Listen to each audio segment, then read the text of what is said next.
Só Saúde hoje veio ao restaurante, porque cada vez mais comer é um prazer, mas é também saúde.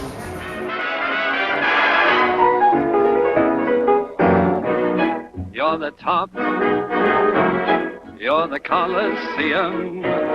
You're the top, you're the Louvre Museum. You're a melody from a symphony by Strauss. You're a Bendel bonnet, a Shakespeare sonnet, you're Mickey Mouse. You're the Nile, You're the Tower of Pisa, you're the smile on the Mona Lisa. I'm a worthless check, a total wreck, a flop. But if baby I'm the bottom, You're the top, you're the top, you're Mahatma Gandhi, you're the top. you're Napoleon Brandy. Dr. Carlos, a humanidade, atrás do prazer, fez um monte de coisa que fazia mal para a saúde, né? Comeu gordura, fumou e tal, e hoje está todo mundo atrás da saúde. Como conquistar as duas coisas, a saúde e o prazer na alimentação? É estar antenado com o que está acontecendo com o que é moderno dentro da gastronomia, da nutrição, né? Estar bem antenado com os movimentos que estão acontecendo, desde os nutricionistas, os fornecedores dos alimentos, dos produtores principalmente, e com a implantação desse conceito que é o conceito de saúde, né? Muito importante. Cíntia, o que você acha? Eu acho que o que está acontecendo é que as pessoas estão percebendo que elas não precisam perder esse prazer de comer. Elas podem adequar a qualidade de vida, mas sim, escolhendo produtos de qualidade, que estão na estação, aprendendo a comer devagar, curtindo os amigos. Eu acho que isso tudo é uma coisa muito importante. E assim, o que a gente está provando hoje em dia é que não é a restrição, a proibição de um alimento que vai fazer essa diferença, mas sim, principalmente, a quantidade e a regularidade que eles comem esse tipo de alimento. Então, se você consome um alimento muitas vezes, por exemplo, com muita gordura saturada, é lógico que você vai ter problema. Mas se de vez em quando você tem uma alimentação adequada e você consome de vez em quando um produto assim, não tem problema. O Carlos estava dizendo, antes da gente começar a gravação, que os restaurantes não podem partir para essa onda de naturalismo vegetariano e tal. Eu queria que você comentasse isso. As pessoas, quando vão aos restaurantes, elas buscam se alimentar com prazer. Os carnívoros são em maior quantidade do que os vegetarianos. Então, a alimentação ela tem que agradar o consumidor, porque senão ele não vem ao restaurante, então ele faz a comida em casa. O que há é uma evolução no conceito dos restaurantes hoje, que é a credibilidade pela higiene que o restaurante oferece aos seus consumidores. E é isso que é a base de um restaurante hoje moderno. São as cozinhas expostas, são os produtos bem acondicionados, que antigamente não havia isso. Então, o que há de evolução é você buscar o melhor produto e tê-lo da melhor maneira acondicionado para você mostrá-lo da melhor maneira ao cliente, isto é, a cocção tem que vir perfeita, tudo tem que vir de acordo com como é esse produto na fonte. E é isso hoje que diferencia os restaurantes que têm um conceito de higiene evoluído dos restaurantes que ficaram para trás. São duas coisas diferentes, é um conceito, é estrutura, e outra coisa é que tipo de restaurante eu farei. Eu farei um restaurante de carne, eu farei um restaurante vegetariano, eu farei um restaurante de peixes, que tipo de proposta eu farei? Eu estou num restaurante, obviamente, de frutos do mar, então eu tenho que procurar dar a maior proteção ao meu cliente, que é evitar intoxicação, armazenar bem o produto, servir o produto com frescor. É um restaurante que ele serve produtos durante o verão. Isso tudo faz com que o restaurante vá ganhando credibilidade perante o consumidor, mas não quer dizer que o restaurante é vegetariano. Ok. Agora, Cíntia, cada vez mais os brasileiros estão comendo fora de casa, né? Não necessariamente pelo prazer, como é o caso de vir a este restaurante, pelo prazer de comer, de saborear comidas especiais e tal, mas o dia a dia mesmo, né? Cada vez mais se come fora de casa, cada vez é mais complicado comer em casa. E como é que a gente pode conciliar as duas coisas? Se alimentar bem, as três coisas, eu quero saber. Tô querendo muito de vocês hoje, Não, né? na verdade, assim, as pessoas sabem o que faz mal, ou que elas gostam de comer, mas sabem que engorda muito, ou então que tem muita gordura, e as pessoas vivem falando isso. Mas eu acho que, primeiro, isso que o Carlos falou é muito importante, a apresentação, como esse alimento está sendo mostrado para o público, o que ele vai encontrar, ou se ele vai ter o mesmo tipo de alimento que ele tem na casa dele, porque a tal comida caseira, que tanta gente vai atrás, às vezes é um restaurante que não tem um pingo de higiene, que não tem nada. Então eu acho que isso também, essa coisa da comida caseira, ela caiu por terra. Hoje as pessoas estão mais preocupadas com qualidade e elas não se importam em pagar por isso, desde que elas tenham esse retorno. Então, assim, a pessoa que tem que comer fora todo dia, ela tem que ver, assim, como é que é a cozinha desse restaurante? Será que a gente tem acesso? Ou ela é aberta? Ou se não for, será que eu posso visitar? Para ver como é que estão sendo acondicionadas essas verduras, como é que elas estão sendo higienizadas? Porque o que acontece? Não adianta nada você comer um monte de hortaliças, de verduras, etc., se elas não têm uma boa higiene, porque aí você vai estar pensando que você está comendo bem, mas na verdade não. É o mesmo caso, Carlos, do azeite. Às vezes o pessoal fala assim, poxa, azeite é um alimento super legal, né? Azeite de oliva extra virgem e tal. Aí ele vai no supermercado e compra uma lata de azeite por, sei lá, 4 ou 5 reais. Ela não pode estar consumindo um azeite de qualidade. É um azeite que provavelmente vai ter uma refinação junto, que sofre processos químicos. Então, assim, é interessante que a população também comece a ler sobre esses assuntos e consiga entender essas diferenças, né? Ok, a gente já volta. A história do homem é uma introdução a 150 mil anos da história da humanidade. O autor é o Cyril Eidon e o tradutor é o Cássio de Arantes Leite. O formato é 16 por 23, tem 420 páginas, é da editora Record e custa R$ 52,90. E essa história do homem lança um novo olhar sobre a evolução social, econômica e cultural da humanidade. Aí, com base nesses três aspectos, o autor aponta acertos e falhas dessa longuíssima trajetória iniciada na África, né, e marcada por grandes transformações. O autor passa pelo surgimento da agricultura, pela ascensão e queda de vários impérios, a evolução tecnológica e vai chegando até hoje. Aí, analisando esse conturbado, mas também próspero, né, bem sucedido em algumas coisas, caminho do homem, o Eidon alerta para questões urgentes referentes à nossa sobrevivência, né? Cyril Eidon é consultor de negócios aposentado, ele é escritor em tempo integral. Suas obras anteriores incluem uma aclamada biografia de Charles Darwin, transformando crises em oportunidades. O grande desafio para criar um futuro dourado para a humanidade. O autor é o Osho. O assunto é espiritualidade. Tem 208 páginas, custa R$ 27,90. O formato é 16 por 23, a editora é a Cultrix. No livro, né, o Osho descreve as mudanças que ele considera indispensáveis para que a humanidade tenha um futuro que ele acha que está ao alcance de todo mundo e discute a importância da liberdade, do autoconhecimento e da relação do homem com ele mesmo e com o planeta. Sabe que o Osho é um grande mestre indiano e ele oferece uma visão radical de mudança para você poder transformar crise em oportunidade. Ele foi considerado pelo jornal Sunday Times de Londres como uma das 1000 personalidades mais influentes do século XX e o romancista Tom Robbins considerou-o o homem mais perigoso desde Jesus Cristo. Hein? Uma obra autobiográfica de Osho foi publicada pela editora Cultrix, chama-se Autobiografia de um Místico Espiritualmente Incorreto. É bem interessante, tem alguma coisa a ver com o livro anterior, tá certo? É, porque aponta caminhos para a humanidade.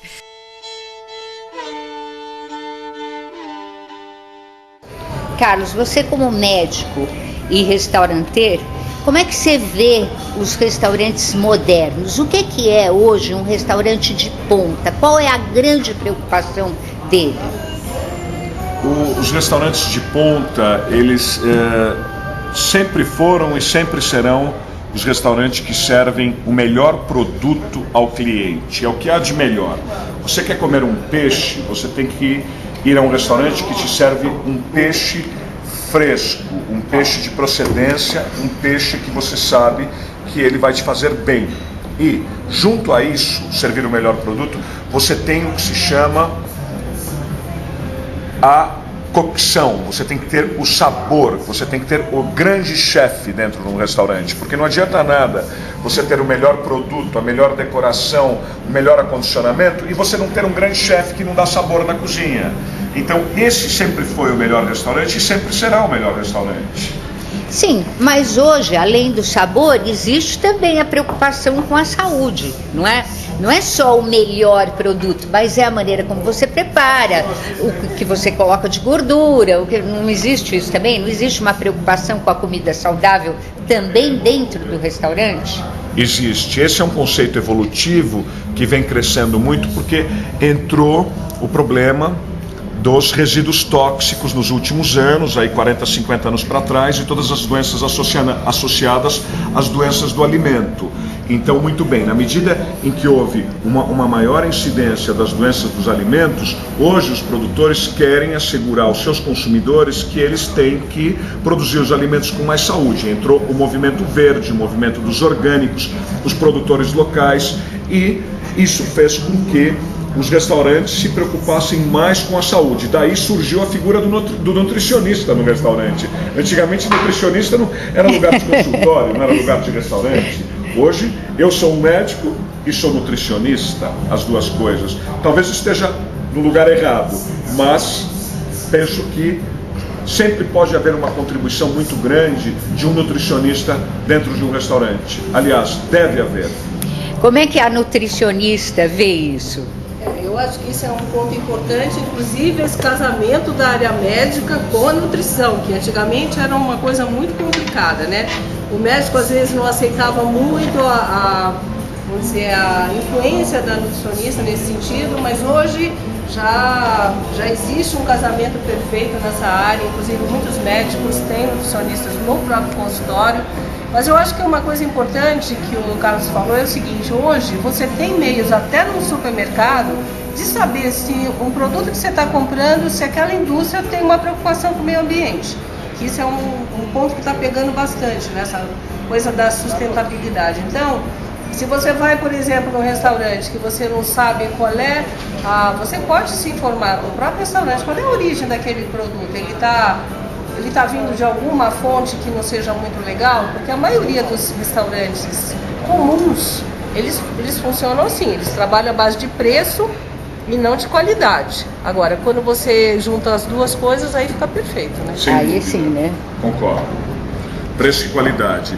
Você tem que adequar o preço, a precificação, ela deve ser honesta, mas sempre olhando primeiro a qualidade, não fazer o que as pessoas fazem. Os restaurantes comuns, eles olham primeiro o preço, eles compram o produto pelo preço, não pela qualidade. Restaurante de sucesso é um restaurante que parte pela qualidade elevada do produto. Com certeza. Você quer um exemplo? Você vai no supermercado, você tem uma caixa de morango por, sei lá, R$2,90 e você pega um orgânico por R$4,90, que normalmente a diferença é de R$3 a R$4. Aí eu pergunto, você vai consumir um alimento que você sabe que tem agrotóxico, que é um dos produtos que mais tem agrotóxico, ou que não são muito bem vistos, até pela população sabe desse aspecto, ela vai pesar o orçamento dela, mas hoje ela já faz essa diferença. Ela prefere comprar o mais caro, porque ela sabe que vai ser melhor para ela. Então acho que isso está acontecendo também nos restaurantes. Também. Eu acho, né? Sem dúvida. É sempre a busca da qualidade, né? É a qualidade, é o serviço, é o sabor, é a credibilidade que o restaurante oferece aos seus públicos. São os dirigentes, quem estão à frente desses negócios. Isso é lato sensu, né? Isso não é só stricto sensu, isso é para tudo. É no ramo, é dos supermercados, é da produção bovina, suína, é da produção de orgânicos. Isso passa por um todo, não é específico, é global. E hoje a população já se importa quando ela sabe que no restaurante tem um nutricionista junto, atuando. Isso já faz uma diferença. A gente fazendo assim uma pesquisa, né, geral, a gente percebe, poxa, esse restaurante tem nutricionista, então eles também têm esse cuidado, né? Porque, bem ou mal, a nutricionista na área industrial, ela também é muito importante até para coordenar esse pessoal que está lá fazendo o dia a dia e que às vezes o dono não tem condição de ficar lá 24 horas vendo esse. Hipótese alguma. O dono de um restaurante, por mais que ele seja um nutrólogo, um médico, um conhecer, um chefe, ele não tem tempo de controlar 100% a qualidade, desde a limpeza do restaurante em si até o manuseio e serviço. Ele precisa de uma equipe. Aí está o nutricionista. Controle de qualidade, fundamental. E esse detalhe também, às vezes, de uma cozinha de um restaurante ser muito escondida, não escondida, mas ela ser muito vedada, você às vezes parece que está tudo bem, mas se você for entrar lá e olhar o que está acontecendo, você fica meio alarmado, né, cara?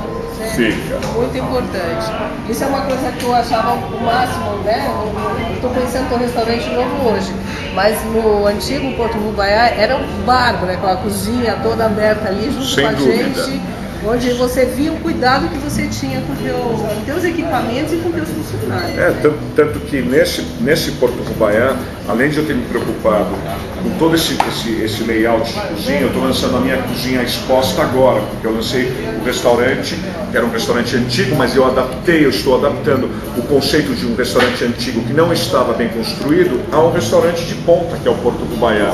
Sustentabilidade, é o verde, é onde nós estamos, são os aquários, as águas, e agora a nova sala com uma cozinha exposta para o indivíduo ver as pessoas trabalhando. Então isso é a evolução, porque tudo se renova, nada começa do zero, é tudo uma roda, né?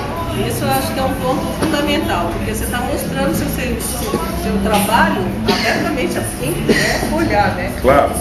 Isso é muito legal. Aí está a sustentabilidade, porque a sustentabilidade passa por uma evolução, ela não passa por um maquiamento, maquiar, sabe, a cara do restaurante. E o restaurante de moda, o que acontece? Eles maqueiam os restaurantes, se preocupam um pouco com a higiene, se preocupam um pouco com a saúde dos alimentos, como eles estão acondicionados, como eles serão vendidos, e aí eles trabalham 1 mês, 2 meses lotados, depois eles caem, porque eles não geram credibilidade. A credibilidade está no atendimento, e o atendimento você tem que se comunicar com as pessoas que estão na parte industrial, entende? Não é só uma hostess bonita no restaurante que faz a diferença. Com certeza. Outro cuidado que eu acho interessante hoje no restaurante moderno é até com pessoas que não podem consumir certos alimentos. Então, por exemplo, hoje, esse problema do glúten, além da doença celíaca, tem também o de moda, que tem muita gente que não está comendo glúten mais, né, cara? Tem, então, tem.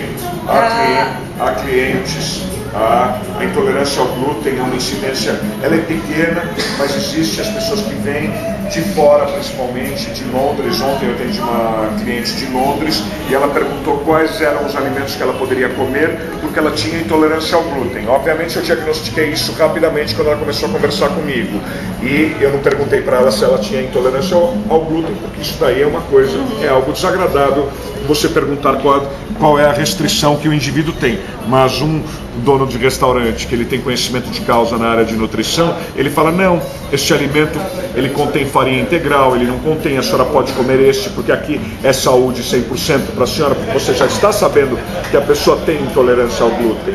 E depois até ela me falou no final, mas você conhece sobre alguns assuntos. Eu falei assim, não, realmente nós temos a preocupação com a saúde do consumidor. Então, por exemplo, você pega um peixe e de repente você vai acompanhar com um creme de espinafre. Você sabendo disso, você faz um creme de espinafre com amido de milho ou qualquer araruto ou alguma coisa que não tem glúten, e aí você vai ter uma credibilidade com essa cliente que ela, por exemplo, você resolveu o problema dela na hora.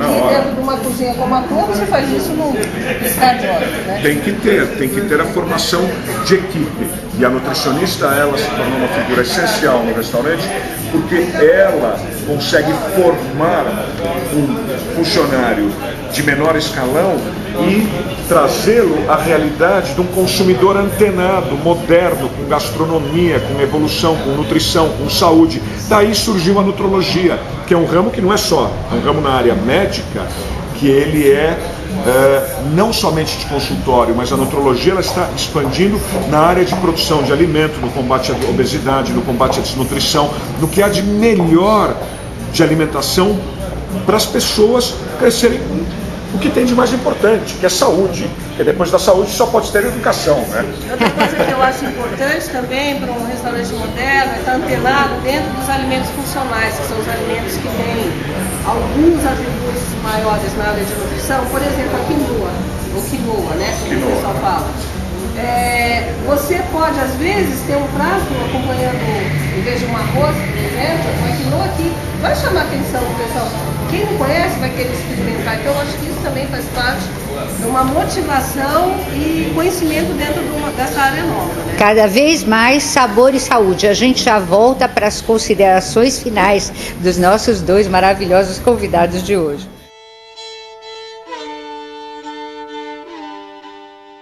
Os Eleitos, do Alex Kershaw, o tradutor é o Renato Aguiar.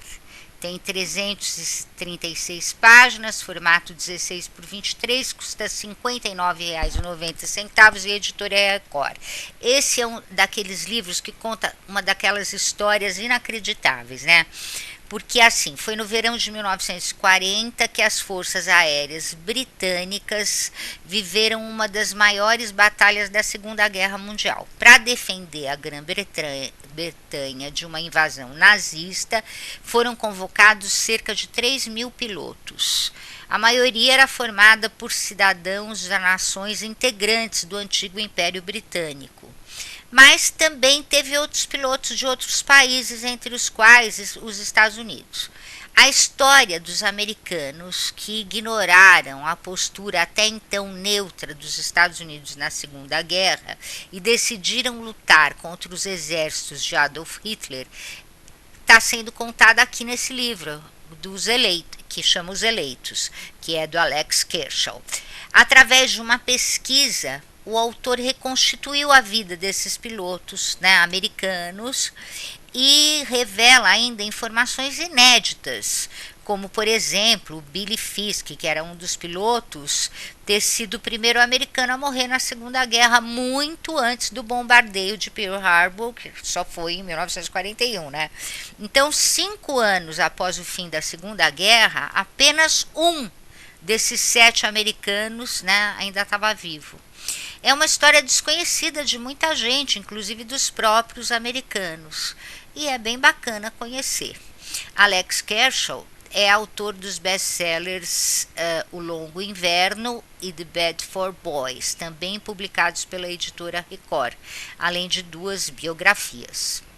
Os 6 arquétipos do amor, usando os símbolos do tarô e dos contos de fada nos relacionamentos amorosos.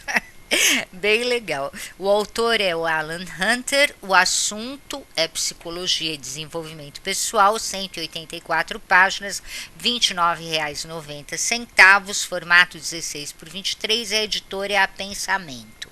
Bom, segundo o Alan Hunter, a plenitude na vida amorosa será atingida apenas quando 6 estágios caracterizados por arquétipos forem aceitos e vivenciados no decorrer da vida, cada qual no seu tempo e dependendo do desenvolvimento espiritual de cada indivíduo.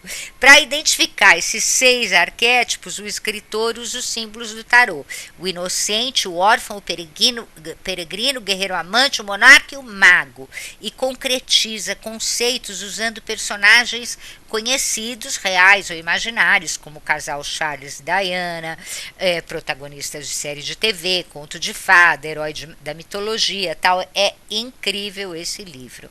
O Dr. Alan Hunter faz aconselhamento terapêutico e é professor de literatura da Universidade de Massachusetts. É autor de várias obras que usam a literatura como instrumento para o autoconhecimento. Bem bacana.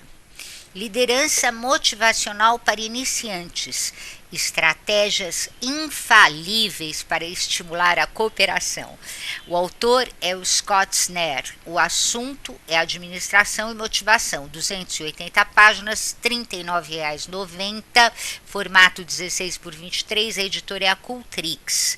E o livro é indicado para os executivos que estão começando sua primeira missão como líder de equipe. E também para os gerentes experientes interessados em aprimorar o relacionamento com os seus subordinados, né? É um guia básico que ensina como desenvolver um estilo vencedor para atingir metas, técnicas para promover a coesão e a lealdade da equipe, métodos para estimular a imaginação dos membros da equipe e ajudá-los a visualizar o sucesso, estratégias para uma comunicação mais eficaz e conselhos práticos sobre como liderar por meio do exemplo.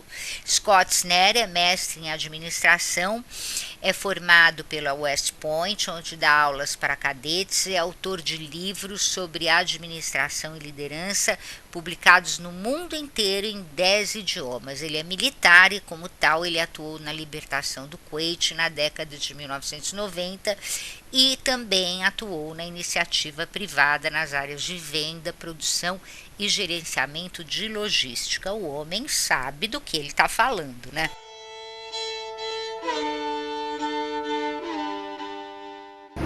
Bom, Cíntia, depois dessa conversa gostosa, considerações finais.